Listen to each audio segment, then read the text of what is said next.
What if I told you this entire drawing starts with nothing more than a simple oval? Hello there, and welcome back. Today, we're drawing a hibiscus flower, and this one's going to be all about light, softness, and contrast. Hibiscus flowers have these beautiful open petals that almost feel like fabric.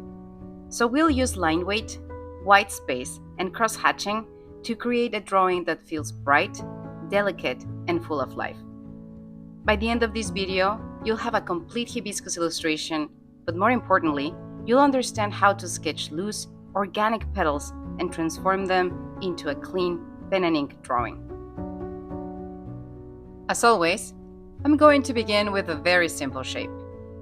An oval placed diagonally, slightly facing to the light. But you can rotate this oval in any direction depending on where you want your flower to face.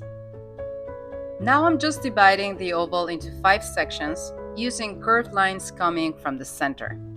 Hibiscus flowers usually have 5 petals, so these lines will help me understand where each petal is going to go.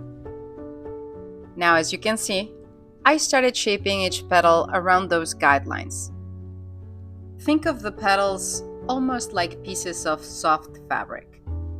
They're not flat, perfect shapes. They wave, fold, stretch, and overlap. So as I sketch the edges, I'm keeping my pencil strokes loose and slightly wavy. I'm not trying to create a perfect contour. I'm trying to suggest movement. Now, notice each petal is different. Some petals open outward, some curve slightly under, and some overlap the ones behind them. That variety is what makes the flower feel natural. And before we move into the details, let me know in the comments, do you enjoy sketching flowers first? Or do you find the sketching stage intimidating? I'd really love to know where you are in your drawing process. And back to our flower. Notice how I'm taking my sweet time making decisions about where and how I want to shape each petal. This planning ahead will make the inking phase much easier and more fluid. Notice too that at this point, I'm basically just connecting pencil strokes by gently following the shape that was first established with the bigger oval. And that's the beauty of simple structures. They're there to guide our imagination. Now, to sketch the pistil, I'll start with the style, the long central tube of the flower, using 2 slightly concave lines. To create the stigma, or those fuzzy or sticky tips at the very top, I'll use small rounded shapes, or tiny ovals to put it simply, and then I'll connect them to the style. Then, along the style, I'm lightly marking the anthers. At this point, I'm not adding too much detail. This is still just the sketch, so I only need enough information to guide my ink later. Now I'm adding the leaves. At this stage, I only need a few lines to suggest their direction and overall shape. In other words, I'm establishing the final composition of the drawing.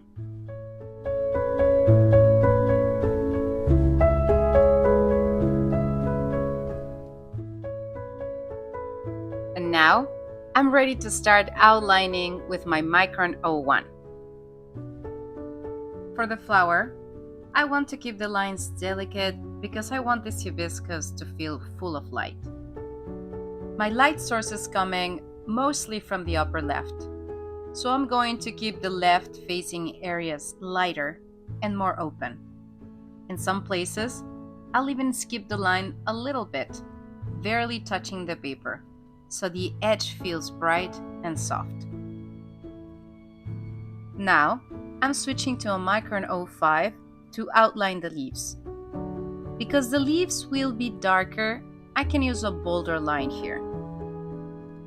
Notice I'm being mindful of the indentations along the edges. They are not sharp like rose leaves, they feel more subtle and wavy. So I'm letting the outline move gently.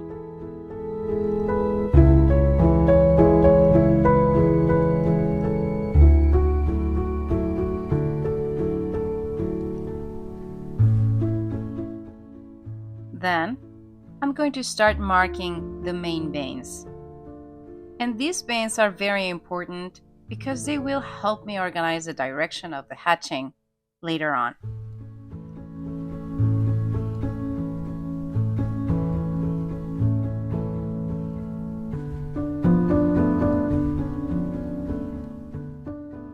For the pistil and the anthers, I'm going back to my thinnest pen, the Micron 005. This area is very delicate, so I want the line work to stay clean and controlled.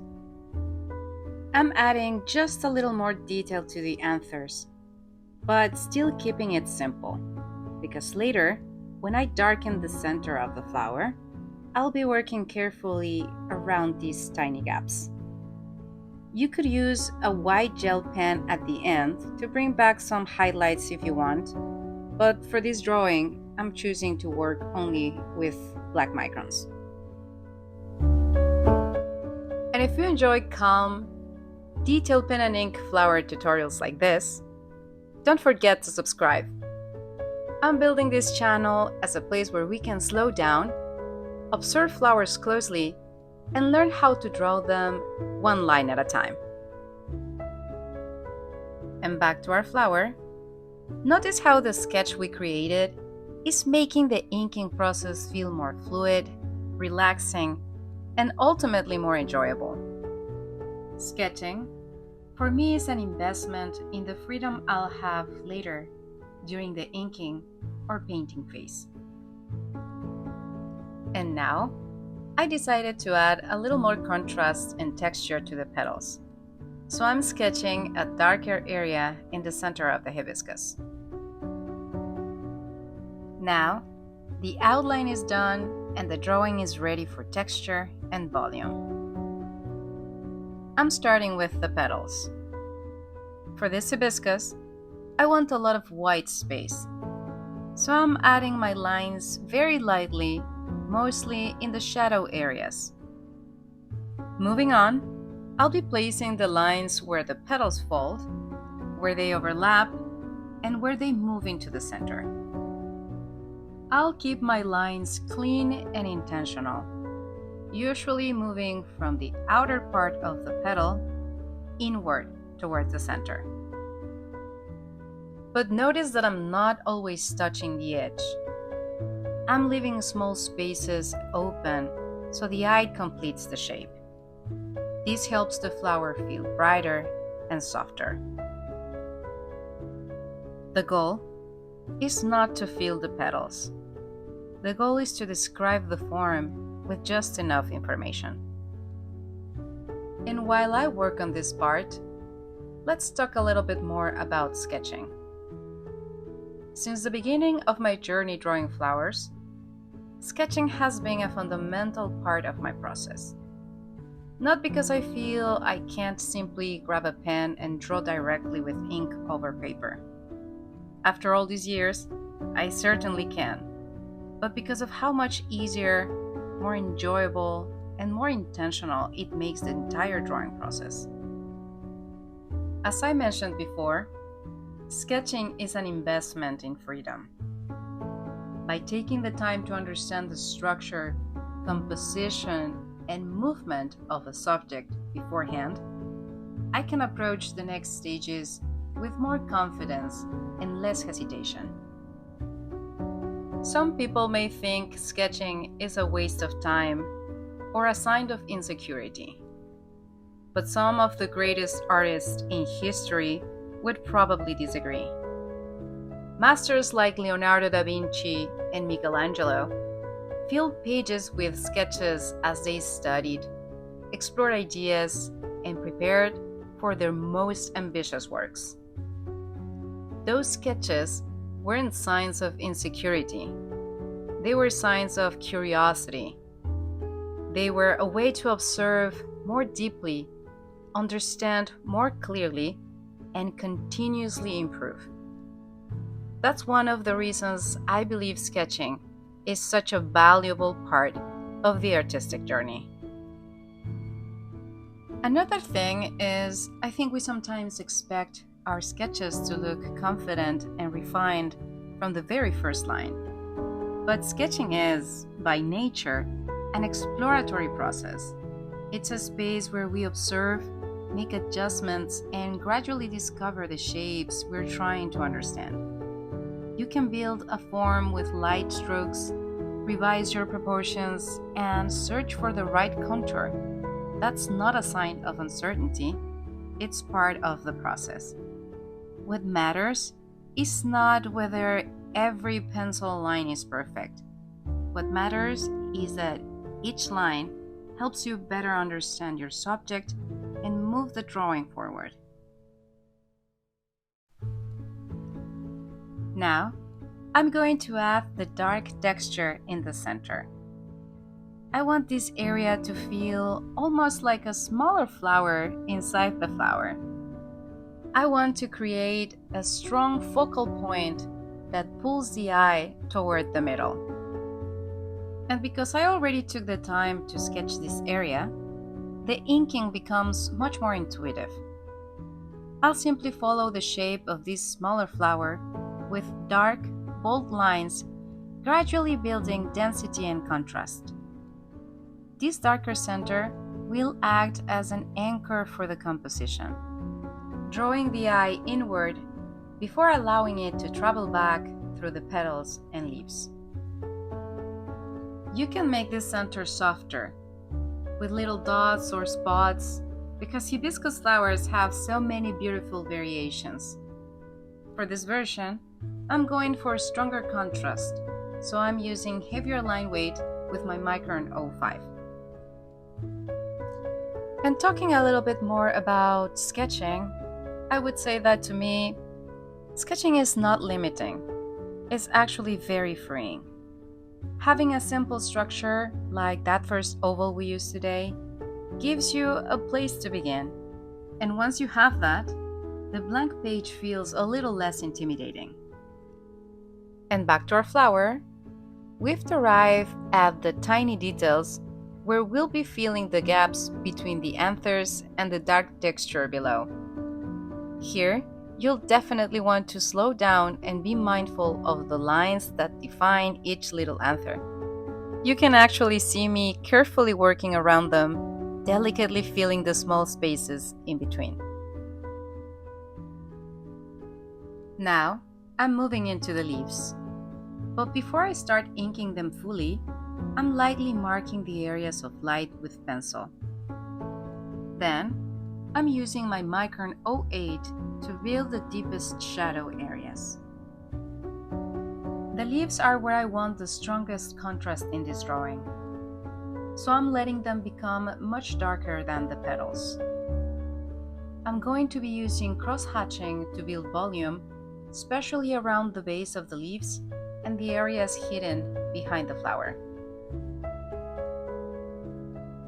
And back to our sketching conversation, I was recently in Italy, and one of the things that moved me the most was seeing some of Leonardo da Vinci's sketches.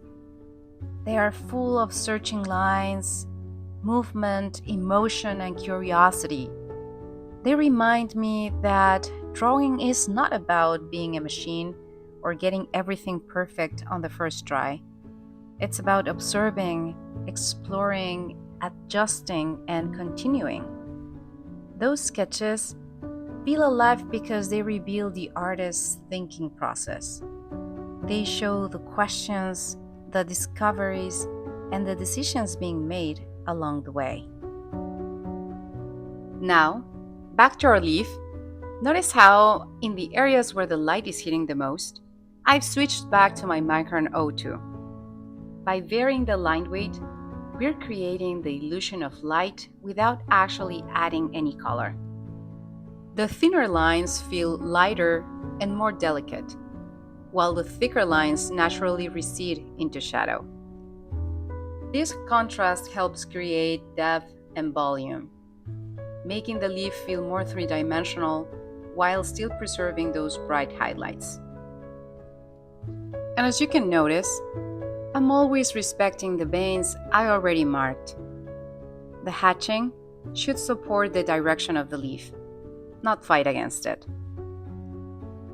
And if you're enjoying the tutorial so far, don't forget to give this video a like. It really helps the channel and lets me know you'd like to see more flower tutorials like this one. And back to our previous conversation, I think sketching teaches us something beyond drawing. It teaches us to be comfortable with uncertainty, to stay curious, and to trust that clarity often comes through the process rather than before it. Every finished drawing begins with a few tentative marks, a simple shape, or a rough idea. And sometimes, those imperfect first lines end up being the most important ones because they're the ones that got us started. I've been thinking a lot about this lately, especially after the trip I mentioned before to Italy and seeing the sketches of some of the great masters. So I'm currently working on a deeper Patreon post about sketching, observation, and what we can learn from those imperfect but deeply expressive studies. If you'd like to read it, you can join my Patreon for free. I'll leave the link in the description below. And while we're on the topic of Patreon, I'd like to take a moment to thank the very first member of Behind the Pages on Patreon, John K. John, thank you from the bottom of my heart for your support. This channel and community are still very young, and there are many things I'm still learning and improving along the way. But knowing that someone believes in what I'm creating means more than I can express. And to you watching, your support encourages me to keep drawing, keep teaching, and keep making these videos better with every upload. So thank you for being here from the very beginning. I truly appreciate it. And back to our leaves. You may have noticed that the process becomes a little more intuitive here. At this point, it's less about drawing individual lines and more about balancing light and shadow. By varying the density of the marks, we can create contrast, suggest volume, and bring the leaf to life while preserving those beautiful highlights. And remember, you're absolutely in charge here. You can keep the flower light and airy by using fewer lines, or build more contrast and depth by increasing the values. The goal is to make choices that support the feeling you want your drawing to convey. Now, I'm going back into the petals and adding a few final shadows. I'm focusing on the overlaps, the folds near the center, and the places where one petal tucks behind another. This is where I want to be careful not to overwork the drawing. The flower needs to stay light, so I'm only adding cross-hatching where it really helps the form. And as we move closer to the end of this video, let's recap. Today, we started with a simple oval and gradually transformed it into a complete pen and ink drawing. Along the way, we used sketching to explore the structure of the flower, line weight to suggest light, and contrast to create depth and focus. But perhaps the most important lesson is that beautiful drawings don't begin with perfect lines. They begin with observation, curiosity, and the willingness to make that first mark on the page. If you enjoyed this tutorial, please give this video a like, subscribe for more pen and ink flower tutorials, and comment below which flower you'd like me to draw next. Thank you for watching. See you next time.